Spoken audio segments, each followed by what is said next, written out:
So in this video, I want to talk about what I've been doing in 2026 since I lost everything last year and I closed the company, that distribution company I was talking about before, the import-export distribution. So I'm no longer doing that. So right now, just want to start off by saying that this economy, towards the end of 2025 and into 2026, has probably been the worst I have ever seen in my 40 something years of life. Is the absolute worst. And it's not just within the US, because I'm seeing it in other countries as well, like in China or in Vietnam. It's probably one of the worst economies ever, just because it's extremely hard to find a job. I mean, what's happening is there are no more entry level jobs. That's the problem because any AI or artificial intelligence has basically replaced most entry level jobs. So, for example, if you want to be a receptionist for a big company or doctor's office, yeah, in some cases that's still necessary, but mostly you don't need one. If you're a business owner, you need to hire, you just hire AI. If you need someone to do documents uh, or like data entry or something like that, customer service, that's mostly handled by AI now. So, in the past, if you don't have any experience, you don't have any money, you could always find a job at a small to large company and work your way up because you can start off as a receptionist, as an assistant, and then slowly move your way up. But now those jobs basically don't exist anymore. You can try looking online, but I mean, there's one opening and there's like 1,000 people applying. So people get demoralized, and people are like, you know what? It just doesn't make sense anymore to even do it. So that's why I'm saying that this economy is probably one of the worst I've ever seen in my life. So, and for me, surviving has not been easy. Like I mentioned, that I was losing money the last few years. I was burning money, burning money, burning money until I finally had to close the company. So the question is, how am I surviving? How do I continue to make a living? How do I survive in 2026? And what I've been doing is I've been selling AI related services to small businesses.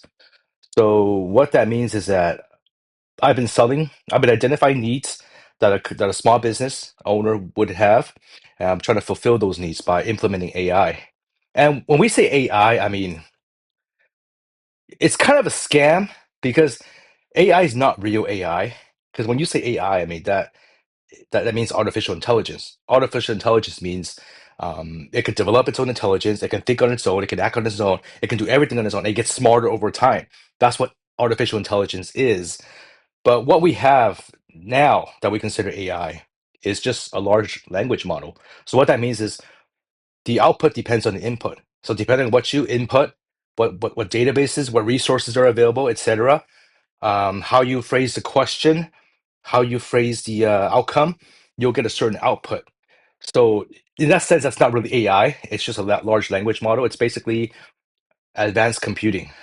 That's what how I would see it. But the useful part of it is it allows you to use it to do a lot of things that normally would require a lot of humans to do. So, as an example, for one of my clients, what I'm doing for them is I'm setting up lead sequences, flows for cold email marketing. So basically, I use various software to help them create email addresses where they could reach. I find leads and we reach prospects for them over time, business to business leads. So I would get paid a certain amount every month from this client, and that has enabled me to kind of continue to live, pay for food, pay for housing, pay for expenses. And that's just one client, but I do different things for different clients. For example, I run marketing, SEO for certain clients. I do, different types of analytical work regarding AI and marketing for different clients. And I'm helping different businesses develop their sales models, sales flows based on artificial, quote unquote, artificial intelligence or AI, which can drastically cut the costs.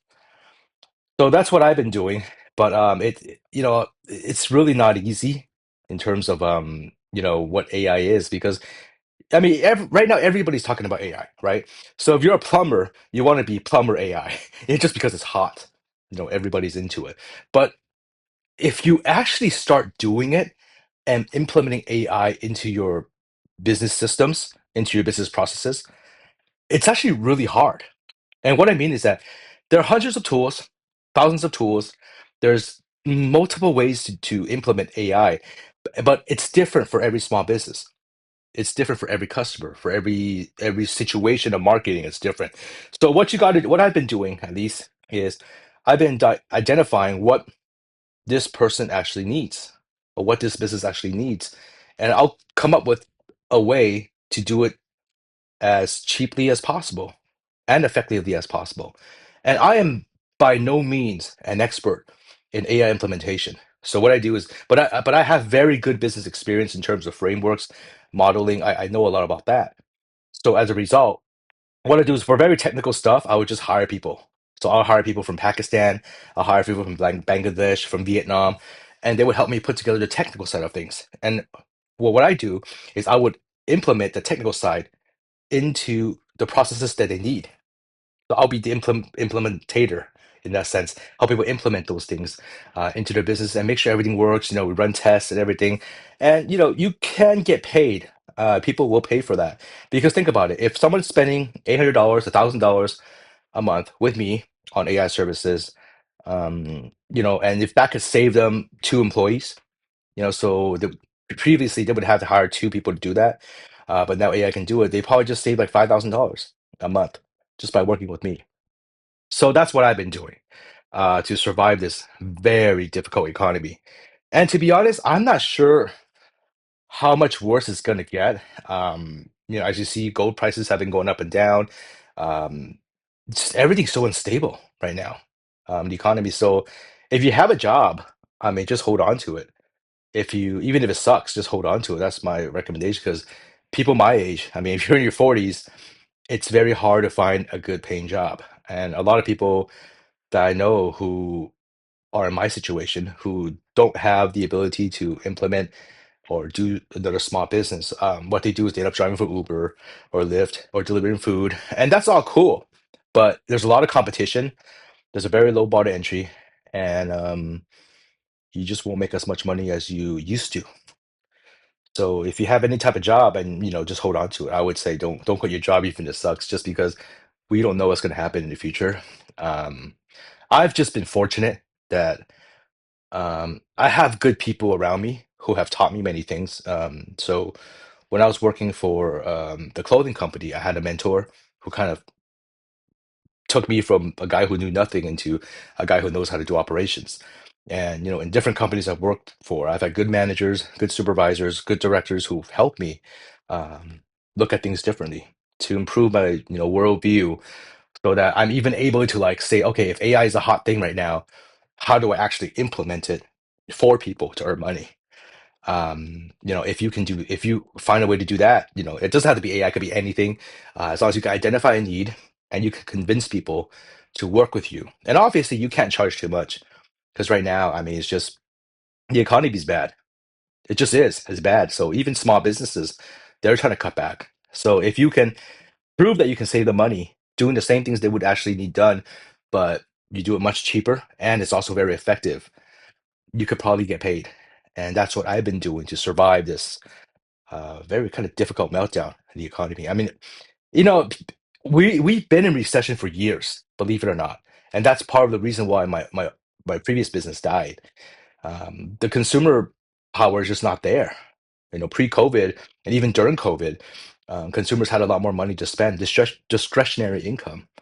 But right now, because I mean, rent is so expensive, housing's so expensive, food is expensive, everything's expensive. So people don't have discretionary income. That's why, you just got to make everything more. If you're going to sell something and have someone work with you